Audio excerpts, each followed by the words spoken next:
귀환어부 인권침해 사건에 대해 국가의 사과와 명예회복, 피해보상을 위한 특별법 제정이 본격 추진됩니다. 삼척 블루파워의 석탄 육상 운송 계획에 대한 주민 수용성 문제를 두고 논란이 커지고 있습니다.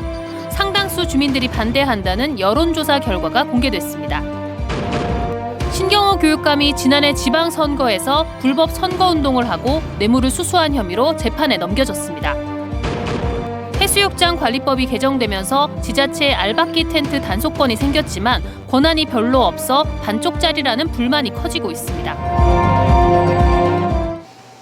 안녕하십니까. 뉴스데스크 강원입니다.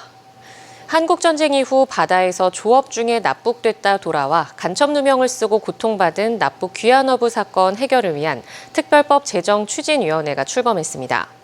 국가가 피해자와 가족들에게 사과하고 명예회복과 피해 보상에 나서야 한다는 목소리가 커지고 있습니다. 박은지 기자입니다. 1968년 고성 거진항에서 출항해 조업 중 납북됐다 1년 만에 돌아온 어부 5명이 50여 년 만에 명예를 회복했습니다. 춘천지법 속초지원은 불법 구금 상태로 수사가 진행됐다고 인정한 검찰의 무죄 구형을 받아들여 무죄를 선고했습니다. 간첩 누명을 쓴 납북 귀환어부 사건 재심에서 잇따라 무죄가 선고되고 있지만 여전히 많은 피해자들이 남아있어 관련 특별법 제정에 대한 요구가 커지고 있습니다. 피해자 모임과 강원도 민관합동추진단, 강원민주재단이 특별법 추진위원회를 발족했습니다. 1기, 2기 진실화해위원회에서 천여 명의 납북 귀환어부 진실규명 결정을 내렸고 검찰, 법원에서 재심에 나서며 잇따라 억울함을 풀어주고는 있지만 피해자 3명 중 2명은 여전히 숨어 있습니다. 통일부에 따르면 한국전쟁 이후 3천 명이 넘는 납북 귀환어부들이 인권 침해를 당했고 동해안에서만 납북 어선 165척, 선원은 1,500명이 넘는 것으로 파악됩니다. 아직 나오지 못한 분들이 많이 안타깝죠. 그걸 생각하면 사실 많이 가슴이 아프죠. 그래서 어쨌든 검찰에서 직권으로 저희가 개인의 주소를 열람할 수 있는 권한이 없어요. 검찰에서는 열람할 수 있는 권한이 있기 때문에 추진위는 수십 년간 이어진 어부들에 대한 간첩 누명과 사찰, 감시, 연좌제, 사회적 비난 등에 대해 국가가 나서서 사과하고 명예회복과 피해 보상까지 해야 한다고 주장합니다. 상당수 피해자가 고령인 만큼 특별법 마련에 속도전으로 나선다는 계획입니다. 속도가 너무 느리기 때문에 이 특별법을 통해 갖고선 이 해결을 하려고 생각하고 있고요. 그래서 이제 올해 안에 국회에서 의안 발의를 하고 내년 총선 전에 그 특별법이 통과될 수 있도록. 도내 납북 귀환어부 사건 재심이 본격적으로 시작된 2020년 이후 60여 건의 무죄 선고가 나왔지만 별도 소송을 진행해야 하는 국가의 피해 보상은 아직 한 건도 없습니다. MBC 뉴스 박은지입니다. 삼척 블루파워가 최근 석탄 육상 운송을 위해 주민 수용성이 확보됐다며 정부에 변경 허가 신청을 낸 것으로 확인됐습니다. 육상운송 저지 공동대책위는 동해시민 여론조사를 통해 80% 이상의 반대 의사를 확인했다며 근거를 대라고 촉구하고 나섰습니다. 배현환 기자가 보도합니다. 심기현 동해시장과 동해시의회는 석탄운송 추진을 반대하라! 반대하라! 반대하라! 삼척 블루파워가 동해와 삼척 지역에서 최근 주민 설명회를 진행한 뒤 산업통상자원부에 주민 수용성이 확보됐다며 육상 운송과 관련한 변경 허가 신청서를 제출하자 이에 반대하는 지역 주민과 단체가 동해시청 앞에 모여 반대 의사를 밝히며 집회에 나선 겁니다. 지역 주민들과 사회단체 등은 공동대책위원회를 꾸려 블루파워의 육상 운송 추진을 즉각 중단할 것을 요구하고 있습니다. 공동대책위원회는 여론조사 결과를 토대로 삼척 블루파워를 강하게 몰아붙이고 있습니다. 삼척 블루파워 육상 운송 저지 공동대책위원회가 동해시민 500명을 상대로 육상 운송에 대한 의견을 물었더니 적극 반대 63%, 반대 21% 등 반대 의사를 보인 응답은 84%인 반면 찬성은 7%를 조금 넘었고 특히 적극 찬성은 1%도 넘지 않았다는 겁니다. 주민 수용성이 확보됐는지 명확한 근거를 대지 않는 한 육상 운송 저지는 계속된다고 덧붙였습니다. 주민 수용성이 확보가 되지 않고 대다수 주민들이 반대하고 있는 것이 현재 동해시의 현재 상황입니다. 주민 수용성 확보가 됐다고 보고한 것은 허위 사실로 우리는 판단을 합니다. 삼척 블루파워 측은 주민 설명회를 통해 주민 수용성을 확보했다며 정부에 운송 변경 허가를 신청한 것으로 알려졌지만 이번에는 수차례 연락에도 연결이 되지 않았습니다.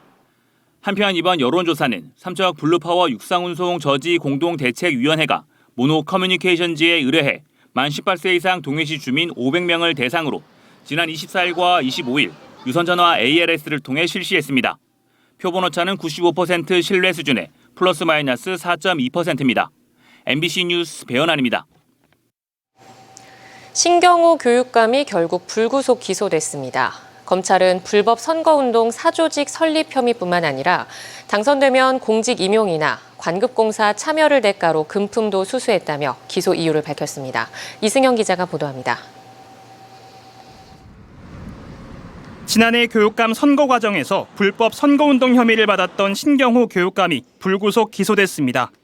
지난 4월 검찰이 교육감실과 관사를 압수수색한 지 2달 만입니다. 조사 과정일 뿐이고 재판 만약에 검사님이 불러서 조사하신다면 가서 그냥 명명백백하게 저는 말씀드리겠습니다. 당시 신 교육감의 혐의는 교육자치법 위반. 2021년 7월부터 이듬해 5월 사이 교원 신분이었던 교육청 전 대변인과 선거 조직을 모집해 선거운동 단체 채팅방을 운영하는 등 불법 사조직을 설립한 혐의입니다. 여기에다 검찰은 선거 기간 금품이 오간 정황이 있다며 사전 뇌물수수 혐의도 추가했습니다. 신 교육감이 당선되면 교육청 대변인으로 임용해주는 대가로 당시 사립학교 교원이었던 전 대변인으로부터 선거자금 1,000만 원을 받은 것으로 판단했습니다. 신 교육감과 전 대변인은 교육청 체육특보로 임용시켜주는 대가로 전직 교사에게 500만 원을 받은 혐의도 받고 있습니다. 또 교육청 산하 직위에 임용해주겠다고 약속하고 전직 교장으로부터 500만 원을 받은 혐의도 검찰 공소장에 적시됐습니다. 관급공사에 참여시켜주겠다며 건축업자에게 500만 원, 교육청 관련 컴퓨터 장비 납품 대가로 업자에게 1,000만 원을 받은 사실도 포함됐습니다. 신 교육감은 서면 입장문을 통해 강원교육 가족에게 진심으로 죄송하다며 앞으로 재판 과정에 성실하게 임하고 강원특별자치도 교육감의 직책을 흔들림 없이 수행하겠다고 밝혔습니다. 검찰은 신교육감을 포함한 6명을 불구속 기소하고 대변인 사건과 병합해 재판을 진행하겠다고 밝혔습니다. 구속은 면했지만 강원교육의 최고 책임자인 신교육감까지 재판에 넘겨지면서 교육계가 다시 한번 휘청이고 있습니다. MBC 뉴스 이승현입니다.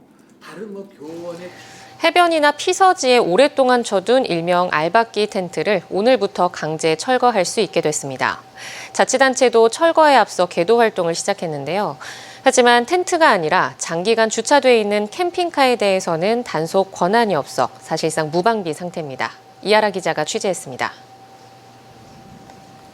개장을 열흘 정도 앞둔 강원 남항진 해수욕장. 바다가 잘 보이는 자리에 텐트 4동이 세워져 있습니다. 석 달 넘게 자리를 차지하고 있는 이른바 알박기 텐트들입니다. 석 달이나 넉 달 됐어. 사람이 좀 오나요? 안 와. 주말에 오나 하고 봤더니까 아예 안 오더라고요, 제가. 오늘부터 이른바 알박기 텐트를 강제로 철거할 수 있게 되면서 공무원들이 계도에 나섰습니다. 텐트를 돌며 자진 철거를 유도하는 안내장을 붙였습니다. 한 달 이상 홈페이지에 공고하게끔 되어 있거든요. 그래서 그 이후에도 만약에 주인이 나타나지 않을 경우에는 매각이든 아니면 폐기든 이제 그런 절차를 통해서. 이제 문제는 알박기 캠핑카입니다. 강원 유명 해수욕장 무료 주차장에는 캠핑카가 서너 대씩 줄지어 서 있습니다. 해수욕장 상인들이 항의하자 최근엔 알박기 캠핑카들이 강릉 시내로 자리를 옮기기도 했습니다. 인근 상가를 이용하는 시민들의 주차 공간인데요. 이곳도 캠핑카들이 점령해버렸습니다. 대전의 갑천변도 사정은 비슷합니다. 무료로 개방된 주차장에는 어김없이 장기 주차하는 캠핑카들이 자리 잡고 있습니다. 현재 캠핑카의 경우 법적으로 자동차로 분류돼 주차장에 장기간 주차해도 문제가 되지 않습니다. 무료 주차장이다 보니 주차료를 징수할 방법도 없습니다. 사실상 알박기 캠핑카를 막을 방법이 없는 겁니다. 알고 있는 상황이니까 거기다 주차를 하는 거죠. 전화하면 또 왜 나한테만 전화하냐. 또 그렇게 하시는 분들이 있어가지고. 제주시는 알박기 텐트와 캠핑카 근절을 위해 여름 성수기 동안에는 협재해수욕장과 금능해수욕장에 공영주차장을 유료화하기로 했습니다. MBC 뉴스 이하라입니다. 올해 상반기에만 전국 곳곳에서 500건 넘는 산불이 발생했습니다. 그런데 산불 초기에 마을 주민들이 진화에 참여할 수 있는 비상 소화 장치는 일부 지역을 제외하고 턱없이 모자란 상황입니다. 이준호 기자가 취재했습니다. 강릉 경포대 주변 숙박단지에 불기둥이 치솟자 뿌연 연기로 가득 찹니다. 초속 30m의 강풍을 타고 화마는 일대 건물 260여 채를 집어삼켰습니다. 그런데 초토화된 이곳에 멀쩡한 건물이 있습니다. 70대 어르신이 운영하는 펜션인데 산불이 나자마자 가정용 수도보다 수압이 10배 이상 높은 비상소화장치로 물을 뿌렸기 때문입니다. 집 주위에 우선 급한데 오는 길목이랄까 이제 그 방어용으로 이렇게 계속 뿌렸죠. 지난해 3월 산림 2만 헥타르를 태운 경북 울진과 강원 동해안 산불. 도로가 좁아 소방차가 진입하기 힘든 삼척 월천 1, 2의 주민들은 가까스로 삶의 터전을 지켰습니다. 비상소화장치로 물을 뿌려 반경 50m 안에 있는 주택 8채를 살렸습니다. 큰 차들이 접근을 못 해가지고 만약에 없었으면은 애를 좀 먹었겠죠. 요 근처에 있는 사람들은 좀 수도도 뭐 뿌릴래도 그렇고 그래서. 전국의 산림 인접 마을에 설치한 비상소화장치는 지난해 말 기준 1,012개. 그나마 강원 지역에 871개가 설치돼 있지만 경북은 30개, 경남은 5개뿐입니다. 금강송 서식지로 유명한 경북 울진군 금강송면엔 아직 비상소화장치가 설치되지 않았습니다. 사방이 20m 넘는 소나무가 빼곡한데요. 이런 금강송을 보호하기 위한 비상소화장치는 이곳 군락지 주변에 한 개도 없습니다. 금강송으로 빽빽한 경북 봉화군 소천면의 산림에도 한 개만 설치됐습니다. 아직 상수도 인프라가 갖춰지지 않아서 설치한다 하더라도 당장 물을 공급할 재간이 없습니다. 설치 안 했어요. 거기는 할 수 없는 게 상수도가 안 들어가 있어요. 지난 10년 새 산불 발생 건수가 30%가량 늘면서 산불 취약 지역은 확대되고 있지만 비상소화장치 공급량은 턱없이 부족합니다. 산불이 기후위기 재난으로 건조와 강풍에 의해서 이제는 우리가 대비한 수준을 뛰어넘고 큰 예산이 드는 것이 아니기 때문에 전국적으로 대대적으로 보급해야 된다고 생각합니다. 비상소화장치가 도입되더라도 마을 주민들이 사용할 줄 알아야 하기 때문에 정기적인 훈련도 병행해야 합니다. 있으면 뭐래 그걸 사용할 줄 모르면 아무 의미가 없잖아요. 그래서 우리 마을도 한 번씩 연결해가지고서 틀고 연결하고 해가지고 뿌려보고 뭐 이런 형식으로 하고 있거든요. 소방당국은 주민교육을 늘려나가는 한편 내년에 116억 원을 투입해 강원도와 경북 지역에 비상소화장치를 추가로 설치할 계획입니다. MBC 뉴스 이준호입니다. 2023 강릉 세계합창대회가 다음 달 3일 개막해 13일까지 열립니다. 이번 대회에는 34개 나라에서 323개 팀 8천여 명이 참가하며 해외에선 94개 팀이 참가합니다. 독일의 생거크라이스 힐트버그 하우센 합창단은 2012년 창단해 이번 강릉 대회까지 6회 연속 참가하고 2006년 창단한 홍콩의 다이아서선 청소년 합창단은 세계 랭킹 1위 팀으로 멋진 공연을 선보일 것으로 기대됩니다. 경북 영덕에서 삼척까지 동해선철도 2단계 건설 사업 구간에 올해 사업비 1,866억 원이 투입됩니다.